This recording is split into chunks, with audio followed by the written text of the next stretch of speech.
A funeral dress with a skirt that's too revealing makes me angry. It seems like you're trying to attract men by wearing it. I'm tired of my husband's unfair thoughts. I want a divorce. I'm leaving this house. My name is Kate, and I'm 40 years old. I love chocolate a lot and often end up eating a whole family-sized bar by myself without realizing it. I used to fight with my sister over chocolate when we were younger. Looking back, I wasn't always a mature big sister, but I've seen adults who act even less mature than I did when I was 25. Back then, I had just married my husband, Kevin, who worked at a bank. We met through a friend and got married after about 6 months of dating. Everyone thought I had a perfect life.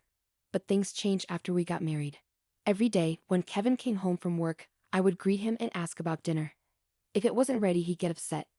So, I made sure to come home before him, cook dinner, and clean up. It was a bit annoying, but Kevin's good salary allowed us to live in a nice house and have a comfortable life. I thought it was normal to have little arguments in a marriage, so I didn't pay much attention to it. But Kevin's behavior kept getting worse. Despite being married, I still visited my parents often, especially to see my 14-year-old sister who was much younger than me. Since our parents worked a lot, I felt like I raised her most of the time. It wasn't because my parents ignored her, but because I loved her so much and wanted to take care of her. My sister was often sick and had to stay in the hospital. Sometimes the doctors would say she might not make it through the night. Thinking about losing her made me love her even more. That's why even after I got married, I continued to visit my sister when she was out of school. But my husband didn't like it. He would say things like, "Who is more important, me or your sister?" When a woman gets married, she should focus on her husband's family. My mother never acted like this.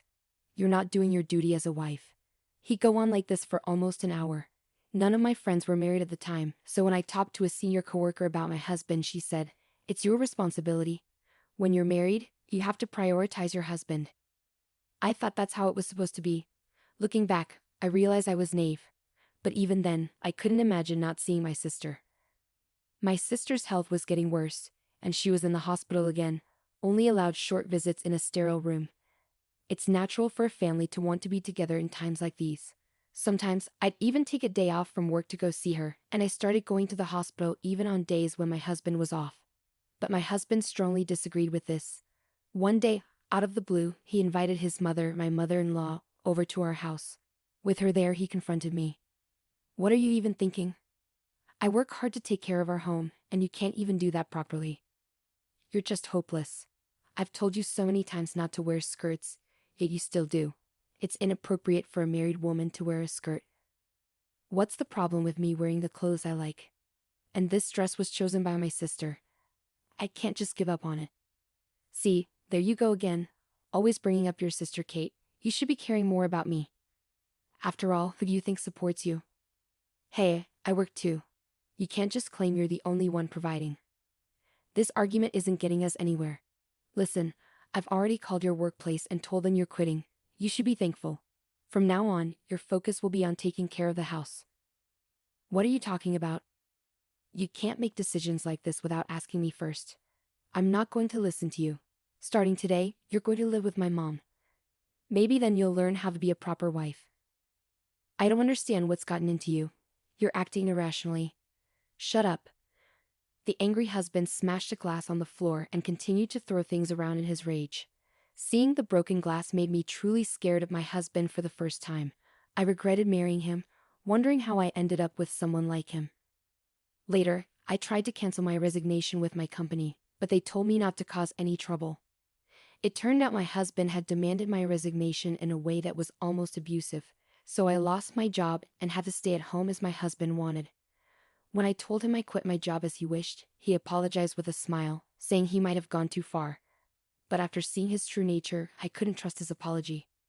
The next day, my husband surprised me by bringing home a group of his coworkers. He proudly introduced me, saying, "I wanted to show off my lovely wife." And his colleagues joined in, praising my appearance. Then, out of the blue, he declared, "My wife is an amazing cook. You have to taste her food before you leave." I panicked, realizing we didn't have enough food for everyone. "It's fine, just make something simple." "I don't want you to stress out," he reassured me. "I can go shopping if we need more ingredients," one of his female coworkers offered. Your husband really cares about you. I'm jealous, he added. No. He's just good at putting on a show. If he really cared, he wouldn't have brought his coworkers home after a big fight yesterday. I thought bitterly to myself as I started cooking with my mother-in-law. After about 3 hours of eating and drinking, his coworkers finally left. Hi, you. What? I instinctively replied, feeling nervous about what might happen next, given his grumpy mood. I was anxious, afraid he might explode like the day before. Can't you be a bit happier? Seems like I'm not teaching my wife properly, he criticized. I couldn't understand what I did wrong, but I didn't dare to argue. I was too scared. I'm sorry, I mumbled, feeling defeated. Even a child can apologize, he scoffed. Mom, give her a score for today. He turned to his mother for backup. Well, she's not doing a good job supporting her husband, is she? I can't give her any score, his mother replied. Haha, see, even my mom agrees. She can't even give you a score. How funny is that? My husband laughed and lightly tapped me. And about the meal, I tasted a bit. But didn't Kevin find it unsatisfactory? He continued. That's right, Mom. Keep it coming. And what about her clothes? There were men among the colleagues, but she's showing too much skin. What do you think? As a woman, it's indecent to expose your collarbone.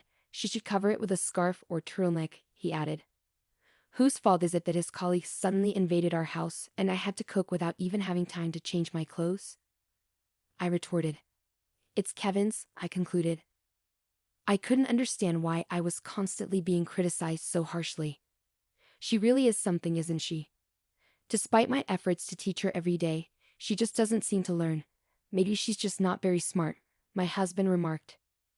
No doubt about it, his mother agreed. That day, I endured a lecture for nearly 2 hours. By the time I finally got a chance to take a bath and go to sleep, it was almost 4 a.m. I had to wake up soon to prepare my husband's lunchbox, so I decided to skip sleep altogether. Despite everything, my husband continued to try to teach me a lesson, especially when I kept visiting my younger sister. About a month and a half later, I received the heartbreaking news of my sister's passing. I wished it was a lie, I murmured, desperately hoping that my mother's announcement of my sister's passing was just a cruel joke. I had been warned countless times about my sister's critical condition, and I had even shared what I thought would be my last moments with her. I thought I was prepared, but my heart couldn't accept the reality. She was only 14 years old. I questioned whether my sister, who endured painful treatments and constant hospital stays, had truly found happiness in her life. As her older sister, I had been able to bring her joy. However, the last expression I saw on her face in the hospital was a smile. It seemed she hadn't suffered. You fought bravely and you did your best. Thank you for everything, I whispered through tears as I hugged my sister and bid her a final farewell. The funeral passed in a blur, and I realized I hadn't been home for several days. I informed my husband about my sister's passing, but as expected, he didn't bother to attend the funeral. Instead, he said something hurtful like, "You should prioritize me over the dead." Unable to bear such cruel words at such a time of grief, I ignored him and hung up the phone. When I finally returned home, weighed down by sorrow, my husband and mother-in-law were waiting for me at the door, looking stern and unwelcoming. You're quite late, aren't you? My husband remarked. A family member has passed away. I couldn't just come back in a few hours. How can you accuse me of lying so easily? I replied, feeling hurt and frustrated. What? Are you going through a rebellious phase? Always lying and defying me. Whose wife do you think you are? He retorted. Wait a minute, my sister really did die. It's not a lie, I insisted. I wonder. Even though you haven't greeted me at the door in days, even if you're wearing a skirted suit now, it's hard to believe you, he replied dismissively. Why is it hard to believe? I asked, confused and upset. If you truly love your husband, you should be able to do it. It's your duty as a wife to welcome your husband home. My husband scolded me, accusing me of being incompetent, and don't even think about denying it. Are you having an affair? What? No matter how many times I tell you, he dressed provocatively, and the other day you were flirting with my colleague. You're just interested in other men, aren't you? What a disgraceful woman, he continued, hurling hurtful accusations at me. What the heck? I started to argue back, fueled by anger and forgetting my fear of my husband. But then it happened. Divorce, huh? Fine by me, Someone as frivolous as Kate isn't fit for Kevin, right? My mother-in-law chimed in. My husband mumbled, trying to stop her, but I seized the opportunity. I agree with Mom. Let's get a divorce, I declared firmly. My husband kept pleading with me to reconsider, but I had made up my mind. I couldn't risk staying with him any longer, afraid that his violence might escalate. This was my chance, and I was certain it was the right time to end our marriage. So I quickly packed my things and left the house. My husband kept insisting, if you apologize, I'll forgive you. But I ignored him, thinking he must be delusional. He persisted until the end, grabbing my arm tightly and saying, wait. But I reacted instinctively, hitting him in the face with my bag and running away. I headed straight for a specific place, a room in an apartment that I had prepared just in case something like this happened. As soon as I entered the room, I received a call from my mother-in-law on my cell phone. Hello. Kate, did you arrive safely? She asked concernedly. Yes, I'm fine. I'm in a taxi, so Kevin won't find out, I reassured her. That's good. Make sure to hire a lawyer and proceed with the divorce quickly, she advised. Yes, I can't wait to start living independently, I replied. In reality, my mother-in-law and I had been pretending to be at odds in front of my husband. It all began the day my husband brought a colleague home. After his lecture ended and my husband fell asleep, my mother-in-law approached me. Leave this house. Get away from my son, she urged me. Each time my husband criticized me, my mother-in-law, who seemed to have her suspicions, would ask, really? It turned out her late husband had been very much like my husband, and she had endured a lot in her own marriage. In her generation, divorce was frowned upon, so she couldn't end her own marriage. But it seems she wanted something better for me. Watching the interactions between my husband and me, she must have felt compelled to help me. That's when my mother-in-law, with the help of a friend, found a safe place for me to live alone. It's hard to believe she's related to my husband. I can't thank her enough for her kindness. After living in the apartment she arranged for me for 2 weeks, my mother-in-law finally visited, pulling along a suitcase. Welcome. I'm looking forward to this new chapter, she greeted me warmly. Living with us, my mother-in-law discovered that her own son had changed. Before, he seemed like a good person, the image he presented to his colleagues. My mother-in-law blamed herself, believing that his behavior was influenced by his father's genes or things he witnessed during his childhood. For me, regardless of the reasons behind his behavior, I believe the real issue lies in his inability as an adult to control his emotions. So, I don't hold my mother-in-law responsible. My husband now takes good care of my mother-in-law, but only because he thinks she's on his side. I fear what he might do if he discovers she's been helping me with the divorce. That's why I suggested she come live with me for a while when she prepared this house. At first, she hesitated, worrying that once my husband and I divorce, she'd become a stranger to me. But I assured her, saying, after everything you've done for me, there's no daughter-in-law distinction. You're like my mother or my sister. That's how I see you. On the way back from my sister's funeral, my mother-in-law steered the conversation toward divorce, intentionally supporting me. Recognizing her intentions, I quickly agreed to the divorce. I thought it would take more time and preparation to leave my husband, but thanks to my mother-in-law's help, that time came sooner than expected. I have nothing but gratitude for her. Finally, the divorce was officially settled through the lawyer. 4 days later, as I returned to the apartment, I was startled to find my ex-husband waiting for me outside. I found you. You're trying to trick me, he accused loudly. Does he know about what happened? I wondered silently, trying to remain composed. What do you want now? I asked, keeping my voice steady. It's your fault that the credit card and bank account balances have decreased, he blamed me. What are you talking about? I don't understand, I replied, feigning innocence.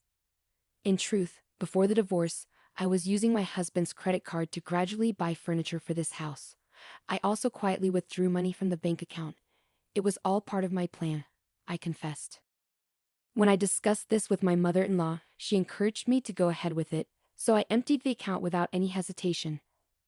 The reason why my unemployed mother-in-law and I can live comfortably, enjoying tea parties every night, is because of this money.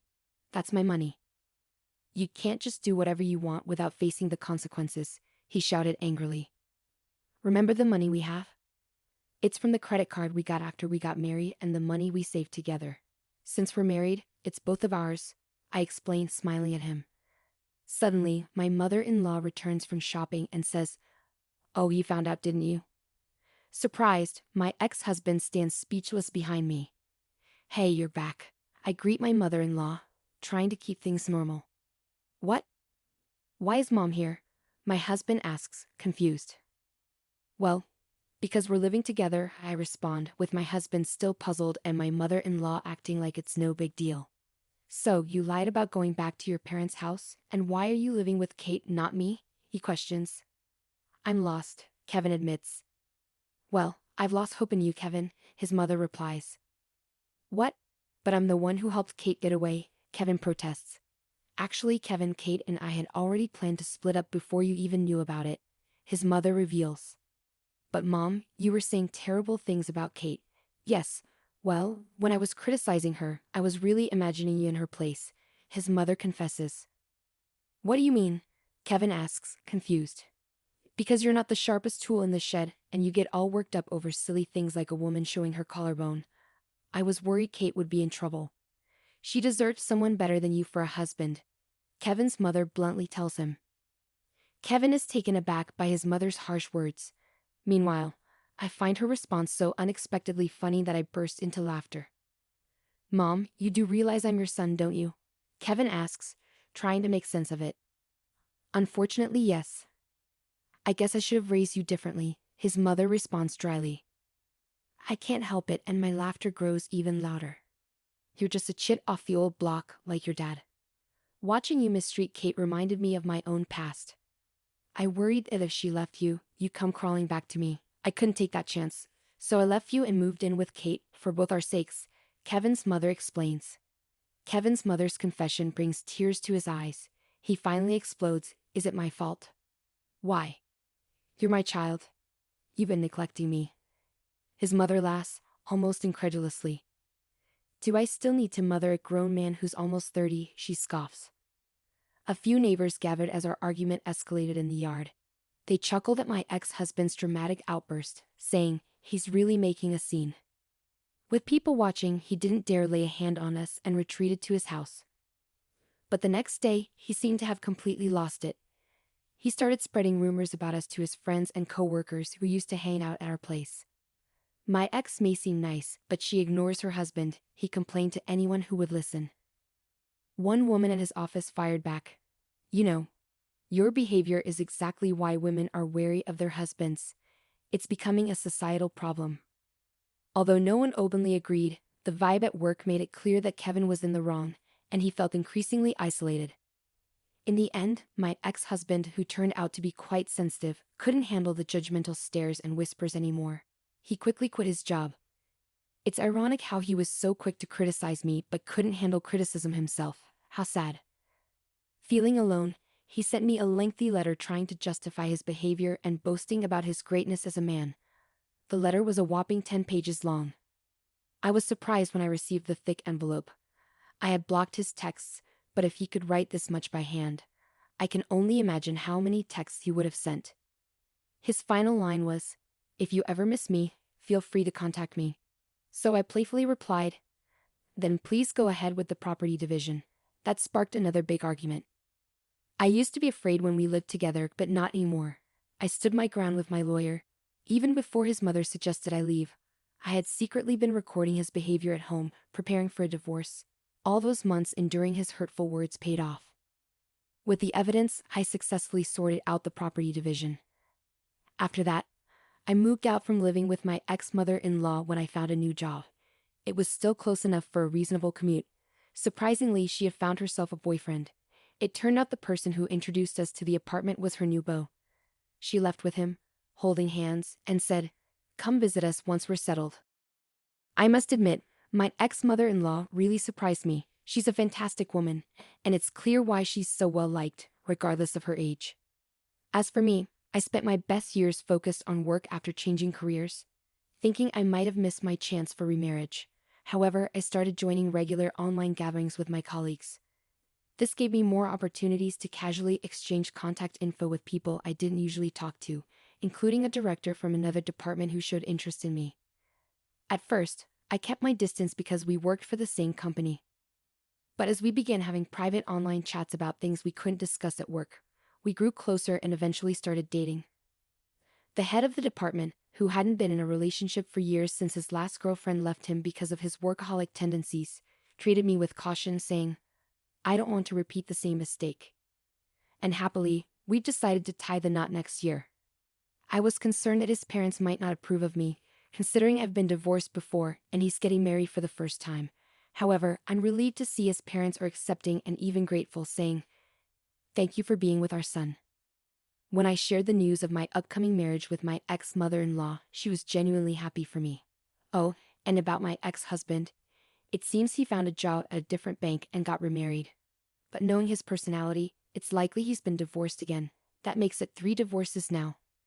He works at a bank and initially comes off as charming, but he tends to blame his ex-wives for the divorces, which makes it seem like women fall for him. Even when my ex-mother-in-law tries to warn women about his true nature at wedding receptions, he manages to manipulate them skillfully. Well, after 3 divorces, it's likely he'll start being avoided by women. I just hope there won't be any more victims. With the way he's going, he probably won't have a good ending because he's likely disliked by many women. But honestly,